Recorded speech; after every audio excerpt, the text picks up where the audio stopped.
Hello there, and welcome to my first impressions on Xenoblade Chronicles 3. This has been my most anticipated game to release this year, yet I've been fairly anxious to see how it would actually turn out. This is mostly due to the fact that this game has taken the worlds of the two previous games and merged them together. So to give some context as to how I was approaching this game, I will need to briefly go over my history with the Xenoblade Chronicles franchise. I won't go into too much detail here. All you need to know is that Xenoblade Chronicles was the first JRPG that I ever played. If you don't include games like Paper Mario and Pokemon, that is. I instantly fell in love with the game, and I would constantly play late into the night, needing to know what would happen next. To this day, Xenoblade Chronicles remains one of my favorite games. As for Xenoblade Chronicles 2, let's just say that it is one of the most disappointing games that I have ever played. Now that doesn't mean that I think that it is a bad game, but I do think that it fails at being a direct sequel to the original Xenoblade Chronicles. I hated a large majority of the cast, and the story just never resonated with me. I constantly had to force myself to keep playing in hopes that maybe it would be able to reach the same heights that the original had to me. Ultimately, the only thing I really ended up caring about in 2 was the way it connected to the first Xenoblade Chronicles. Yet, it was this connection that made me dread the future of this series, since it seemed logical that the next game would merge these two worlds. Then, Xenoblade Chronicles Definitive Edition was released, with a brand new epilogue story titled Future Connected. And if the title wasn't obvious enough about the intentions for the future of this series, then the story of the epilogue solidified that the worlds of Xenoblade Chronicles and its sequel would indeed converge in the next installment. And so I began dreading the eventual reveal of Xenoblade Chronicles 3, as I believed that there was no way to satisfy fans of both games through one converged world. The styles of these games were just too different, and so I thought it would be obvious for Monolith to double down on what worked with Xenoblade Chronicles 2, since it is the most successful game in the entire Xeno series. But then we got the actual reveal for Xenoblade Chronicles 3, and I was blown away. I didn't want to get my hopes up too high, especially with how let down I was with Xenoblade Chronicles 2, yet somehow it looked like Xenoblade Chronicles 3 would manage to perfectly balance elements from both games in a way that would be able to please everyone. So now the time has finally come to give my thoughts on Xenoblade Chronicles 3. As someone who adores the original and harbors an intense dislike of the second game, it is time to tell you what I think about this most recent installment. Has Xenoblade Chronicles 3 managed to deliver a sequel that lives up to the original, or does it cater more towards fans of the second game? Well, let's just say that the reason it has taken me nearly a month to get a first impressions video out for this game is because I haven't been able to stop playing. I have found myself completely enthralled with the story and characters of this game to an extent that hasn't happened to me since playing the original Xenoblade Chronicles. I had originally planned on making this video after beating Chapter 3, however, I was curious to see where the next chapter would go, so I decided I would see how far into the chapter I could get in an hour, and then do some side quests while recording gameplay for this video. Needless to say, things didn't go as planned.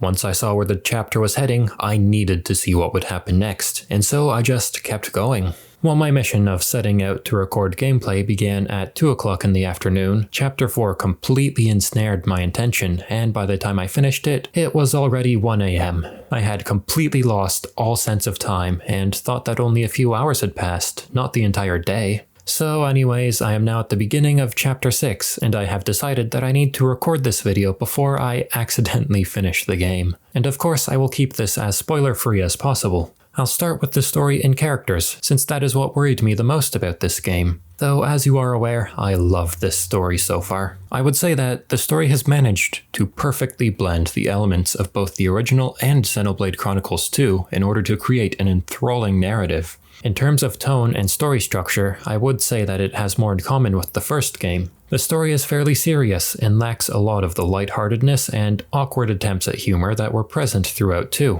At times, the story can get very dark and depressing as well. I would say that it goes further than 1 ever did, and those moments are extremely impactful. However, that doesn't mean that this game is stuck drowning in its own sorrow. A key feature that is missing from this entry are the heart-to-heart conversations. In previous games, you could raise the affinity levels between characters. Around the maps, you would find locations for characters to have heartfelt conversation with one another if their affinity towards each other was high enough. This feature has been completely removed, and instead, these interactions are now frequent occurrences throughout the story. They add much needed moments of levity to the story and help to further develop the main cast.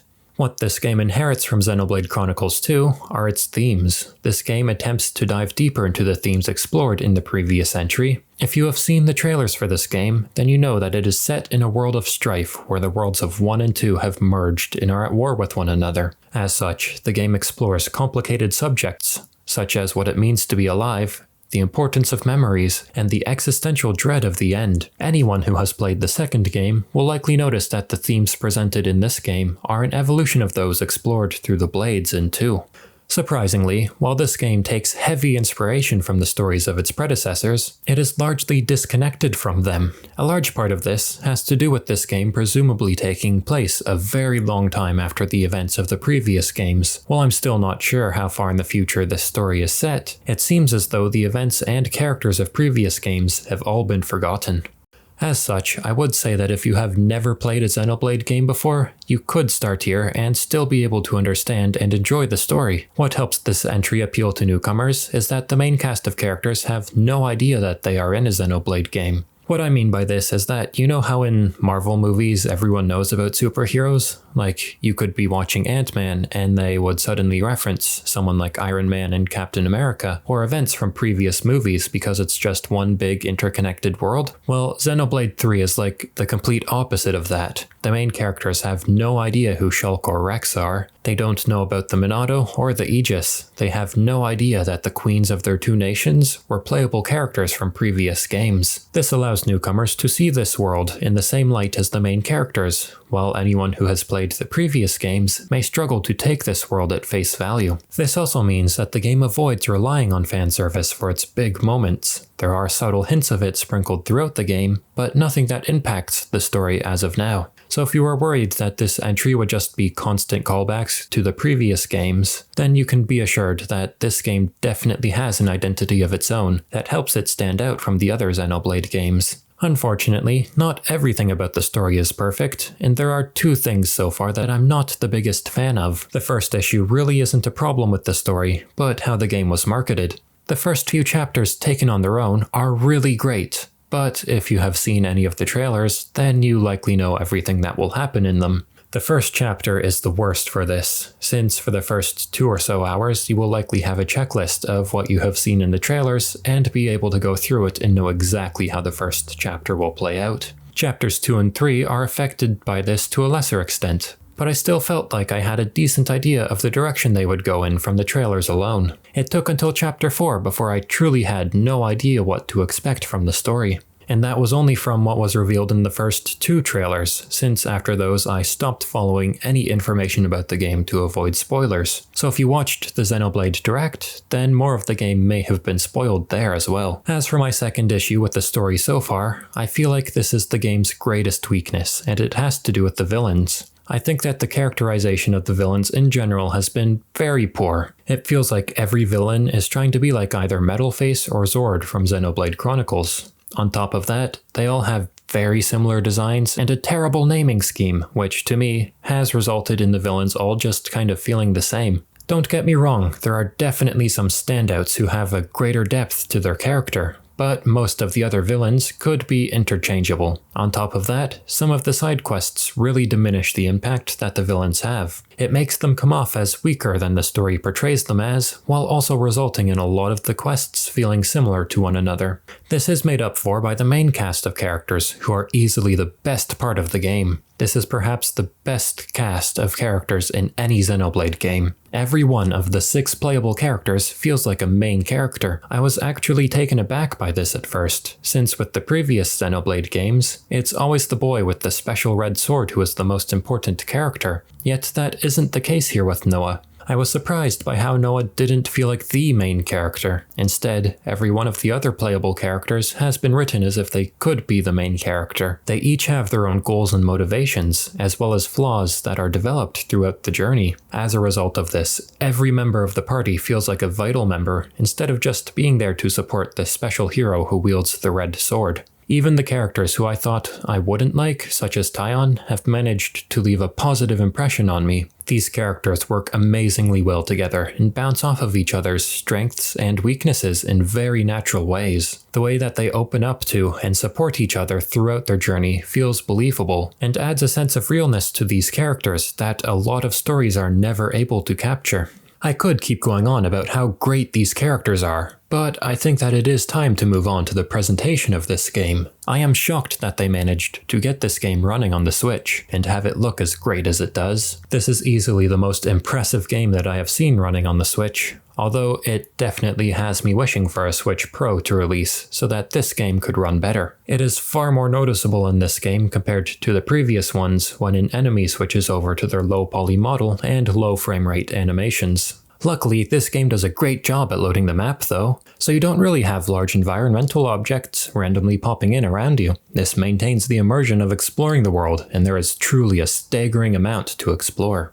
One thing people may be disappointed by is that this is not an open world. The map is split into separate sections, so you can't run from one end of the world to the other. However, I don't really see this as a bad thing.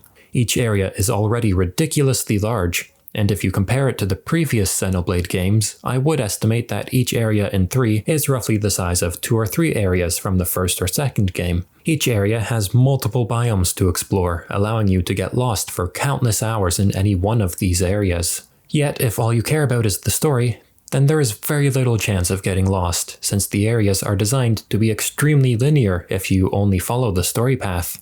This can make the world seem small if you are just rushing through the story, but I promise that if you deviate from the main path, you can easily get lost for hours exploring the vastness of these areas. If you have played the previous games, then you will likely feel more inclined to explore, since these areas are typically a mashup of multiple areas from the previous games to represent how the two worlds have collided. The areas from previous games aren't really tied to important story moments, so it is up to you to go out and discover them for yourself. Although it can be pretty depressing discovering an iconic location that has now become a crumbling ruin forgotten to the passage of time. Playing this game, I have not experienced any serious crashes yet, but that is not to say that the game runs flawlessly. There are some minor bugs, such as the enemy's pathfinding, where I have frequently encountered large enemies roaming open fields only to get caught on a rock and continuously try to walk over it to no avail. Another really weird design choice I have encountered is that when the camera zooms in too close to the character you are playing as, you will be able to briefly see the UV maps for the character model, and see how they scale based on the proximity of the camera before the character is made invisible. I have also encountered some larger issues with performance as well. One time I had been playing on the TV, then I switched to handheld mode, and a few minutes into playing handheld, the game completely froze for a few seconds before going back to normal. The only other technical issue that I encountered was during a boss fight at the end of Chapter 5, where there was a screen tear during the fight and had me paranoid that the game was about to crash during that fight, though luckily it never did. So while I have never had the game crash, there are still some minor technical issues present.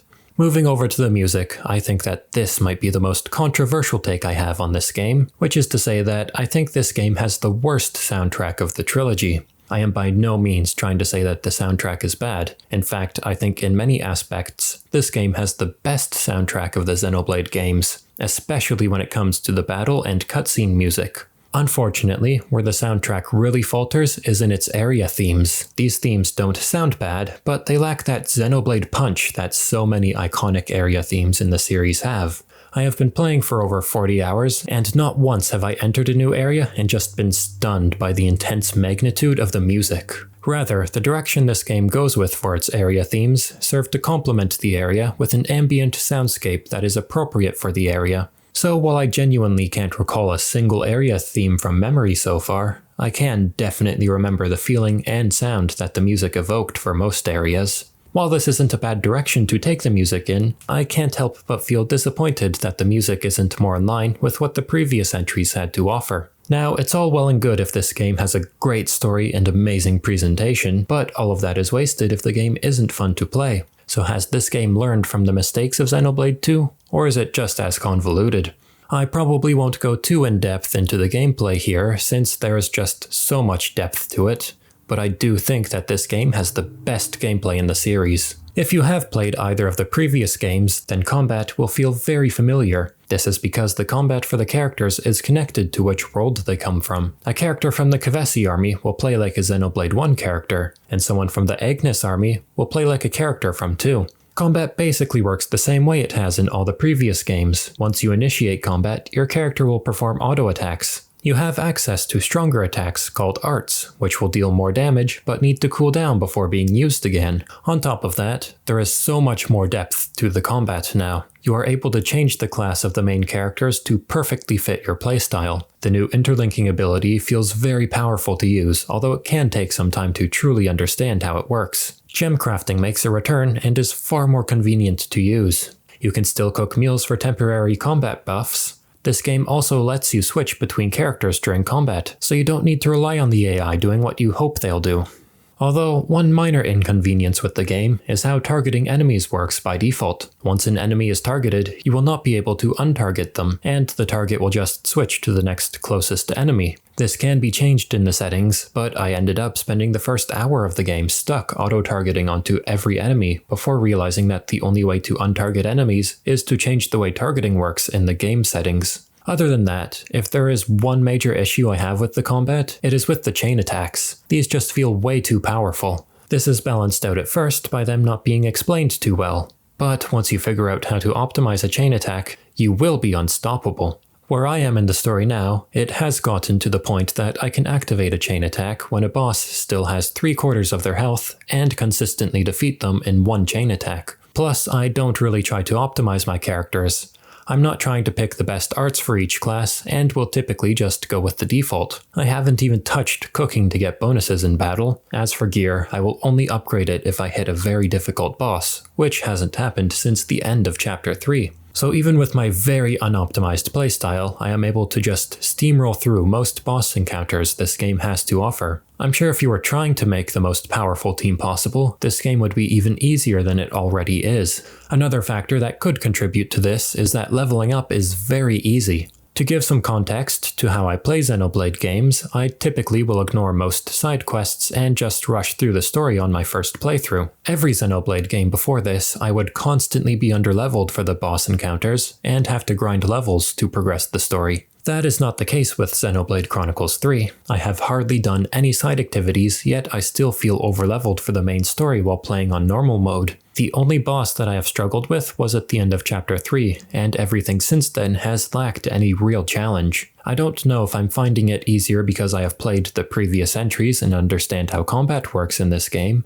or if they knew people would want to rush through the story, so they made it easier to level up without needing to complete a bunch of side activities between chapters. I was able to become slightly overleveled by simply fighting any enemy around my level that tried to attack me, and maybe doing a side quest or two between chapters. The downside to this is that it is impossible to lower your level until after you beat the game, so if you enjoy exploring and doing all the side activities before progressing, then you will likely find that you have unintentionally trivialized this game for yourself whenever you decide to progress the story. The only other complaint that I have about the game is that I wish there was some sort of vehicle or mount for traversing the world, instead of going everywhere on foot. Some of these areas are just too vast at times, and I wish there was a faster means of transportation other than quick traveling to landmarks. As of now, it seems like Xenoblade Chronicles 3 is going to be yet another masterpiece similar to the first game for me. It has somehow managed to do the impossible and merge the worlds of 1 and 2 in a way that can satisfy fans of both games while also giving us the best cast of characters in a Xenoblade game.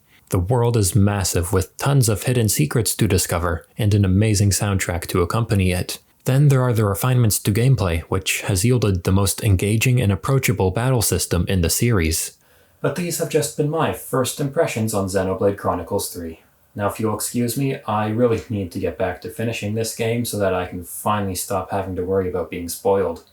And remember, if you too wish to avoid being spoiled, stay out of the comment sections, especially on the OST videos. And until next time, thanks for watching.